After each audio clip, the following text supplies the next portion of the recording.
Ruth, chapter 1. In the days when the judges ruled, there was a famine in the land, and a man from Bethlehem in Judah, together with his wife and 2 sons, went to live for a while in the country of Moab. The man's name was Elimelech, his wife's name Naomi, and the names of his 2 sons were Mahlon and Chilion. They were Ephrathites from Bethlehem, Judah, and they went to Moab and lived there. Now Elimelech, Naomi's husband, died, and she was left with her 2 sons. They married Moabite women, one named Orpah and the other Ruth. After they had lived there about 10 years, both Mahlon and Chilion also died, and Naomi was left without her 2 sons and her husband. When she heard in Moab that the Lord had come to the aid of his people by providing food for them, Naomi and her daughters-in-law prepared to return home from there. With her 2 daughters-in-law, she left the place where she had been living and set out on the road that would take them back to the land of Judah. Then Naomi said to her 2 daughters-in-law, "Go back, each of you, to your mother's home. May the Lord show kindness to you, as you have shown to your dead and to me. May the Lord grant that each of you will find rest in the home of another husband." Then she kissed them, and they wept aloud and said to her, "We will go back with you to your people." But Naomi said, "Return home, my daughters. Why would you come with me? Am I going to have any more sons who could become your husbands? Return home, my daughters. I am too old to have another husband. Even if I thought there was still hope for me, even if I had a husband tonight and then gave birth to sons, would you wait until they grew up? Would you remain unmarried for them? No, my daughters. It is more bitter for me than for you, because the Lord's hand has gone out against me." At this, they wept again. Then Orpah kissed her mother-in-law goodbye, but Ruth clung to her. "Look," said Naomi. "your sister-in-law is going back to her people and her gods. Go back with her." But Ruth replied, "Don't urge me to leave you or to turn back from you. Where you go, I will go, and where you stay, I will stay. Your people will be my people, and your God, my God. Where you die, I will die, and there I will be buried. May the Lord deal with me, be it ever so severely, if anything but death separates you and me." When Naomi realized that Ruth was determined to go with her, she stopped urging her. So the 2 women went on until they came to Bethlehem. When they arrived in Bethlehem, the whole town was stirred because of them, and the women exclaimed, "Can this be Naomi?" "Don't call me Naomi," she told them. "Call me Mara, because the Almighty has made my life very bitter. I went away full, but the Lord has brought me back empty. Why call me Naomi? The Lord has afflicted me. The Almighty has brought misfortune upon me." So Naomi returned from Moab, accompanied by Ruth the Moabitess, her daughter-in-law, arriving in Bethlehem as the barley harvest was beginning. Chapter 2. Now Naomi had a relative on her husband's side from the clan of Elimelech, a man of standing, whose name was Boaz. And Ruth, the Moabitess, said to Naomi, "Let me go to the fields and pick up the leftover grain behind anyone in whose eyes I find favor." Naomi said to her, "Go ahead, my daughter." So she went out and began to glean in the fields behind the harvesters.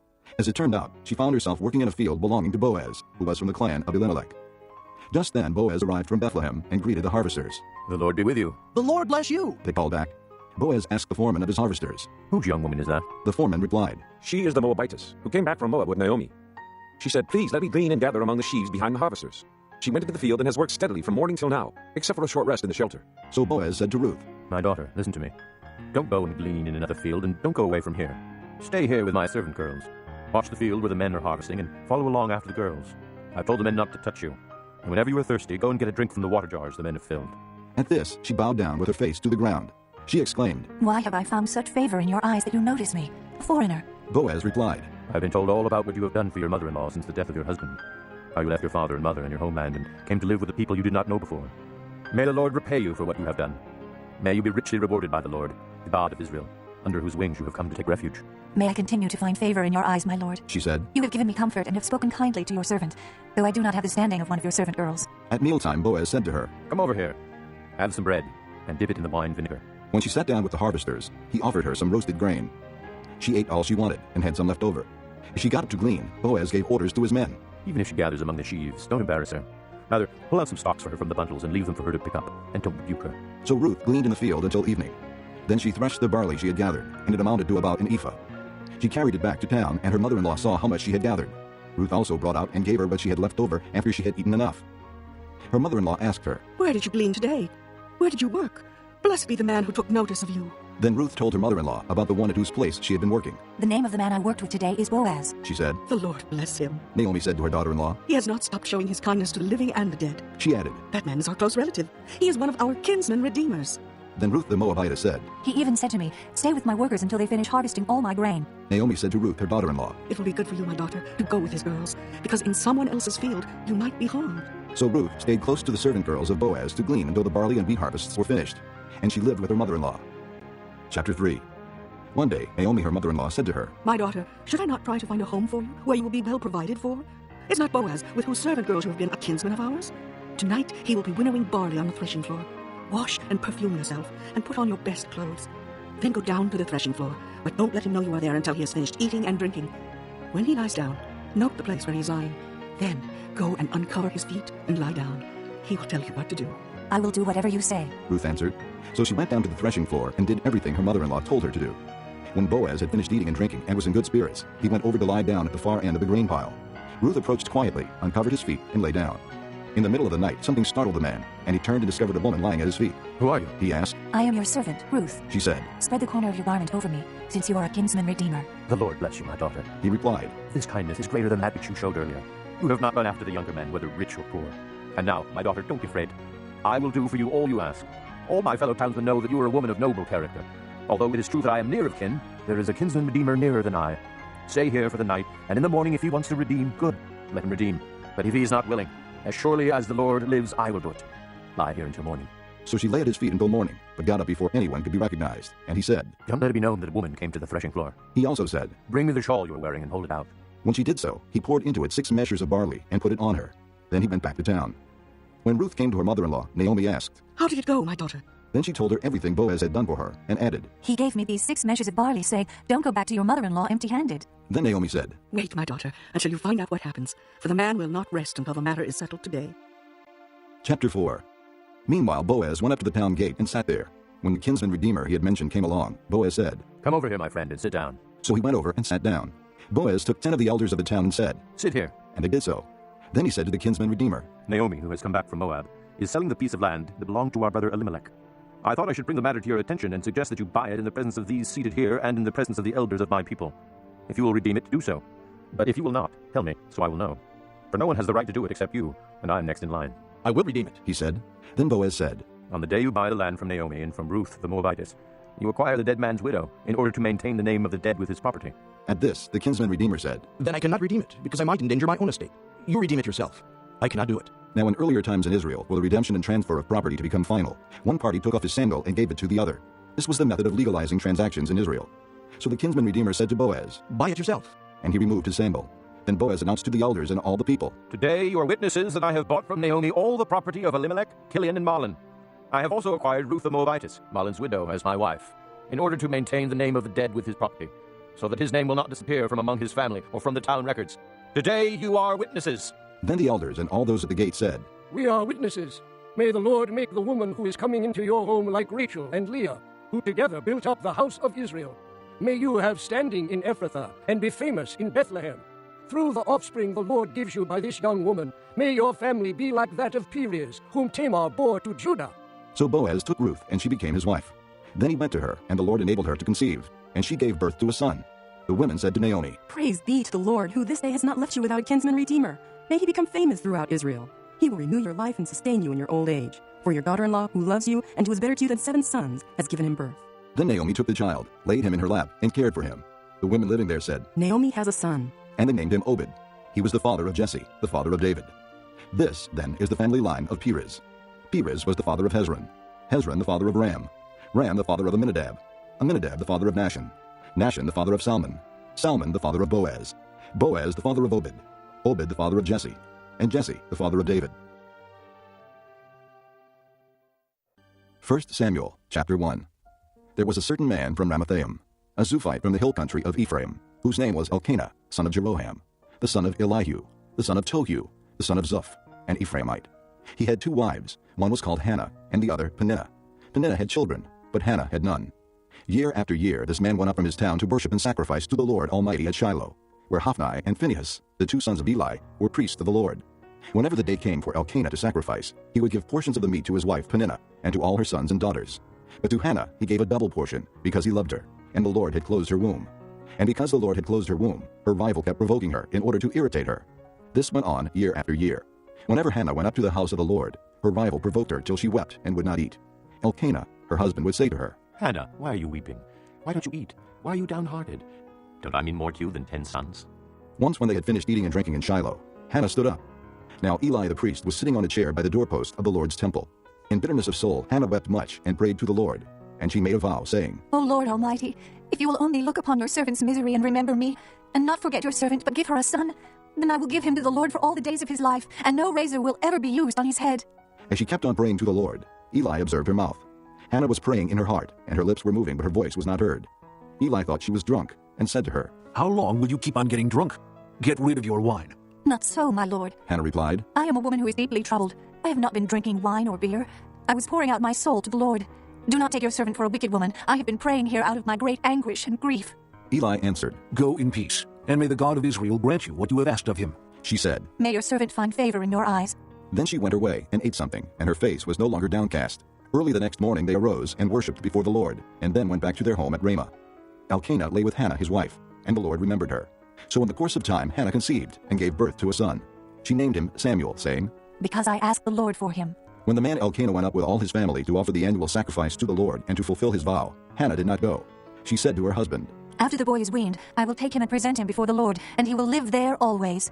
Do what seems best to you. Elkanah her husband told her. Stay here until you have weaned him. Only may the Lord make good his word. So the woman stayed at home and nursed her son until she had weaned him. After he was weaned, she took the boy with her, young as he was, along with a 3-year-old bull, an ephah of flour, and a skin of wine, and brought him to the house of the Lord at Shiloh. When they had slaughtered the bull, they brought the boy to Eli, and she said to him, As surely as you live, my Lord, I am the woman who stood here beside you praying to the Lord. I prayed for this child, and the Lord has granted me what I asked of him. So now I give him to the Lord. For his whole life he will be given over to the Lord. And he worshipped the Lord there. This concludes Disc 15. Chapter 2. Then Hannah prayed and said, My heart rejoices in the Lord. In the Lord my horn is lifted high. My mouth boasts over my enemies, for I delight in your deliverance. There is no one holy like the Lord. There is no one besides you. There is no rock like our God. Do not keep talking so proudly, or let your mouth speak such arrogance. For the Lord is a God who knows, and by him deeds are weighed. The bows of the warriors are broken, but those who stumbled are armed with strength. Those who were full hire themselves out for food, but those who were hungry hunger no more. She who was barren has borne 7 children, but she who has had many sons pines away. The Lord brings death and makes alive. He brings down to the grave and raises up. The Lord sends poverty and wealth. He humbles and he exalts. He raises the poor from the dust and lifts the needy from the ash heap. He seats them with princes and has them inherit a throne of honor. For the foundations of the earth are the Lord's. Upon them he has set the world. He will guard the feet of his saints, but the wicked will be silenced in darkness. It is not by strength that one prevails. Those who oppose the Lord will be shattered. He will thunder against them from heaven. The Lord will judge the ends of the earth. He will give strength to his king and exalt the horn of his anointed. Then Elkanah went home to Ramah, but the boy ministered before the Lord under Eli the priest. Eli's sons were wicked men. They had no regard for the Lord. Now it was the practice of the priests with the people that whenever anyone offered a sacrifice, and while the meat was being boiled, the servant of the priest would come with a 3-pronged fork in his hand. He would plunge it into the pan or kettle or cauldron or pot, and the priest would take for himself whatever the fork brought up. This is how they treated all the Israelites who came to Shiloh. But even before the fat was burned, the servant of the priest would come and say to the man who was sacrificing, Give the priest some meat to roast. He won't accept boiled meat from you, but only raw. If the man said to him, Let the fat be burned up first, and then take whatever you want. the servant would then answer, No, hand it over now. If you don't, I'll take it by force. This sin of the young men was very great in the Lord's sight, for they were treating the Lord's offering with contempt. But Samuel was ministering before the Lord, a boy wearing a linen ephod. Each year his mother made him a little robe, and took it to him when she went up with her husband to offer the annual sacrifice. Eli would bless Elkanah and his wife, saying, May the Lord give you children by this woman to take the place of the one she prayed for and gave to the Lord. Then they would go home, and the Lord was gracious to Hannah. She conceived and gave birth to 3 sons and 2 daughters. Meanwhile the boy Samuel grew up in the presence of the Lord. Now Eli, who was very old, heard about everything his sons were doing to all Israel, and how they slept with the women who served at the entrance to the tent of meeting. So he said to them, Why do you do such things? I hear from all the people about these wicked deeds of yours. No, my sons, it is not a good report that I hear spreading among the Lord's people. If a man sins against another man, God may mediate for him. But if a man sins against the Lord, who will intercede for him? His sons, however, did not listen to their father's rebuke, for it was the Lord's will to put them to death.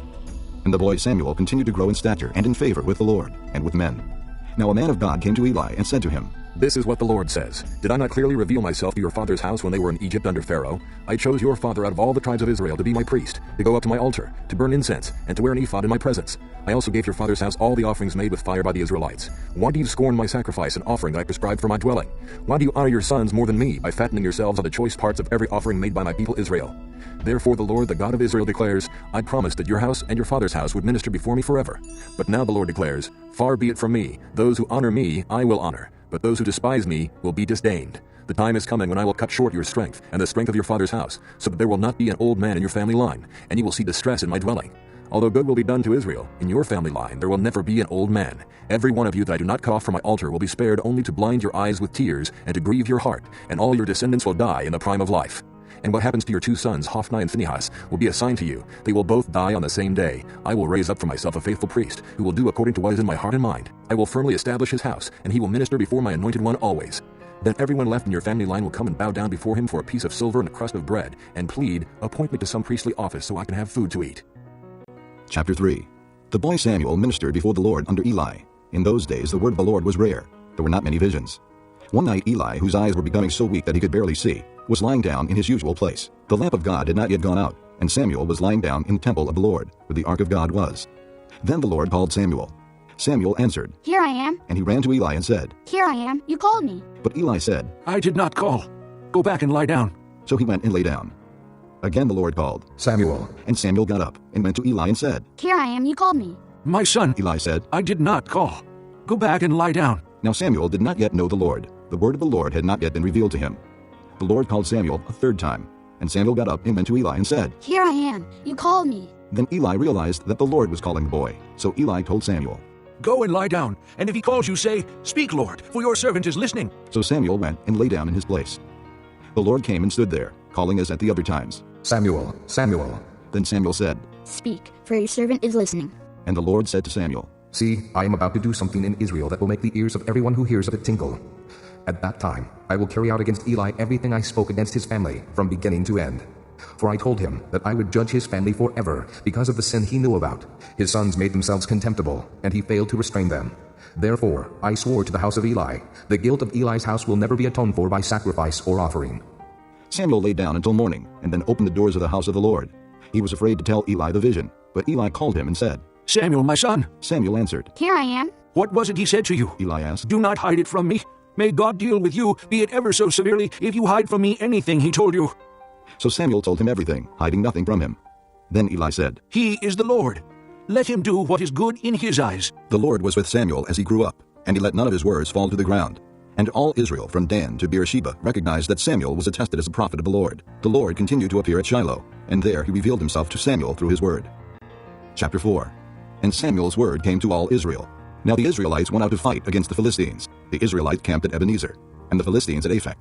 The Philistines deployed their forces to meet Israel, and as the battle spread, Israel was defeated by the Philistines, who killed about 4,000 of them on the battlefield. When the soldiers returned to camp, the elders of Israel asked, "Why did the Lord bring defeat upon us today before the Philistines? Let us bring the ark of the Lord's covenant from Shiloh, so that it may go with us and save us from the hand of our enemies." So the people sent men to Shiloh, and they brought back the ark of the covenant of the Lord Almighty, who is enthroned between the cherubim.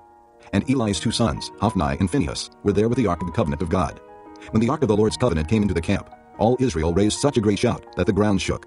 Hearing the uproar, the Philistines asked, What's all this shouting in the Hebrew camp? When they learned that the ark of the Lord had come into the camp, the Philistines were afraid. A god has come into the camp. They said, We're in trouble. Nothing like this has happened before. Woe to us! Who will deliver us from the hand of these mighty gods? They are the gods who struck the Egyptians with all kinds of plagues in the desert. Be strong, Philistines. Be men, or you will be subject to the Hebrews as they have been to you. Be men and fight! So the Philistines fought, and the Israelites were defeated, and every man fled to his tent. The slaughter was very great. Israel lost 30,000 foot soldiers. The ark of God was captured, and Eli's 2 sons, Hophni and Phinehas, died. That same day, a Benjamite ran from the battle line and went to Shiloh, his clothes torn and dust on his head. When he arrived, there was Eli sitting on his chair by the side of the road, watching, because his heart feared for the ark of God. When the man entered the town and told what had happened, the whole town sent up a cry. Eli heard the outcry and asked, What is the meaning of this uproar? The man hurried over to Eli, who was 98 years old and whose eyes were set so that he could not see. He told Eli, I've just come from the battle line. I fled from it this very day.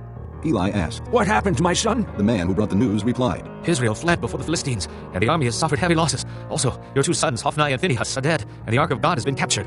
When he mentioned the ark of God, Eli fell backward off his chair by the side of the gate.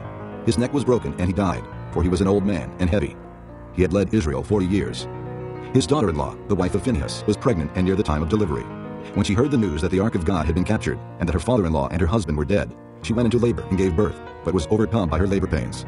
As she was dying, the women attending her said, Don't despair. You have given birth to a son. But she did not respond or pay any attention. She named the boy Ichabod, saying, The glory has departed from Israel. Because of the capture of the ark of God and the deaths of her father-in-law and her husband. She said, The glory has departed from Israel, for the ark of God has been captured. Chapter 5. After the Philistines had captured the ark of God, they took it from Ebenezer to Ashdod. Then they carried the ark into Dagon's temple and set it beside Dagon. When the people of Ashdod rose early the next day, there was Dagon, fallen on his face on the ground before the ark of the Lord.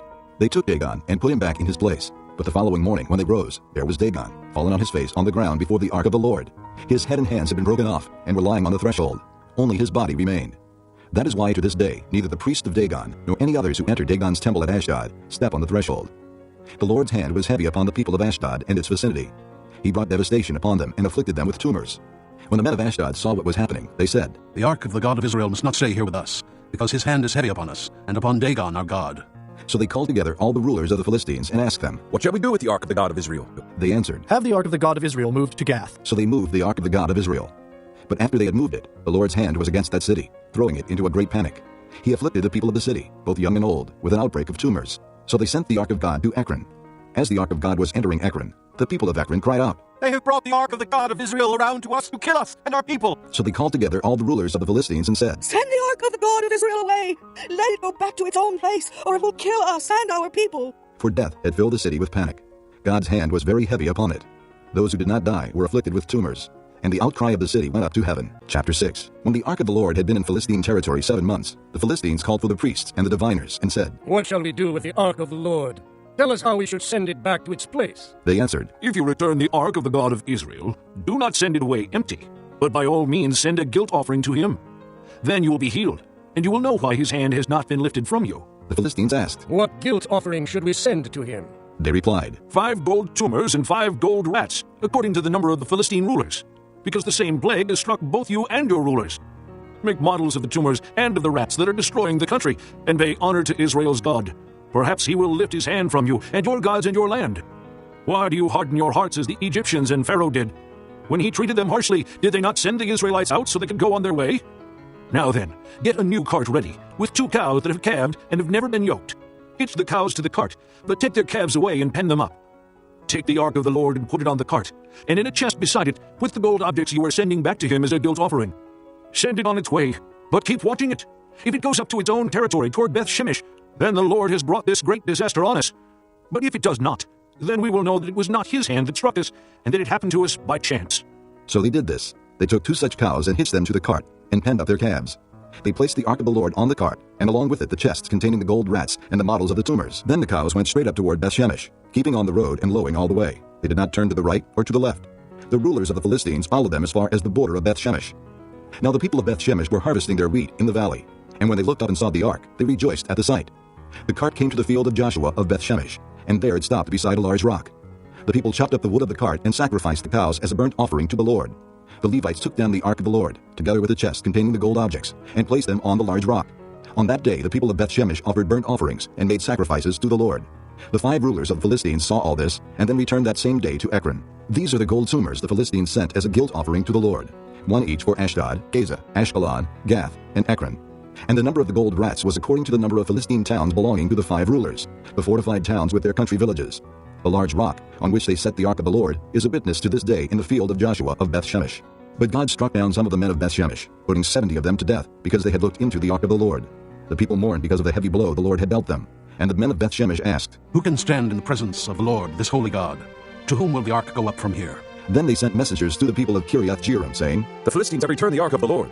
Come down and take it up to your place." Chapter 7. So the men of Kiriath-Jearim came and took up the ark of the Lord. They took it to Abinadab's house on the hill, and consecrated Eleazar his son to guard the ark of the Lord. It was a long time, 20 years in all, that the ark remained at Kiriath-Jearim, and all the people of Israel mourned and sought after the Lord. And Samuel said to the whole house of Israel, "If you are returning to the Lord with all your hearts, then rid yourselves of the foreign gods and the Ashtoreths, and commit yourselves to the Lord, and serve him only. And he will deliver you out of the hand of the Philistines." So the Israelites put away their Baals and Ashtoreths, and served the Lord only. Then Samuel said, "Assemble all Israel at Mizpah, and I will intercede with the Lord for you." When they had assembled at Mizpah, they drew water and poured it out before the Lord. On that day they fasted, and there they confessed, "We have sinned against the Lord." And Samuel was leader of Israel at Mizpah. When the Philistines heard that Israel had assembled at Mizpah, the rulers of the Philistines came up to attack them. And when the Israelites heard of it, they were afraid because of the Philistines. They said to Samuel, "Do not stop crying out to the Lord our God for us, that he may rescue us from the hand of the Philistines." Then Samuel took a suckling lamb and offered it up as a whole burnt offering to the Lord. He cried out to the Lord on Israel's behalf, and the Lord answered him. While Samuel was sacrificing the burnt offering, the Philistines drew near to engage Israel in battle. But that day the Lord thundered with loud thunder against the Philistines, and threw them into such a panic that they were routed before the Israelites. The men of Israel rushed out of Mizpah and pursued the Philistines, slaughtering them along the way to a point below Beth-kar. Then Samuel took a stone and set it up between Mizpah and Shen. He named it Ebenezer, saying, Thus far has the Lord helped us. So the Philistines were subdued and did not invade Israelite territory again. Throughout Samuel's lifetime, the hand of the Lord was against the Philistines. The towns from Ekron to Gath that the Philistines had captured from Israel were restored to her, and Israel delivered the neighboring territory from the power of the Philistines. And there was peace between Israel and the Amorites. Samuel continued as judge over Israel all the days of his life. From year to year, he went on a circuit from Bethel to Gilgal to Mizpah, judging Israel in all those places. But he always went back to Ramah, where his home was, and there he also judged Israel. And he built an altar there to the Lord.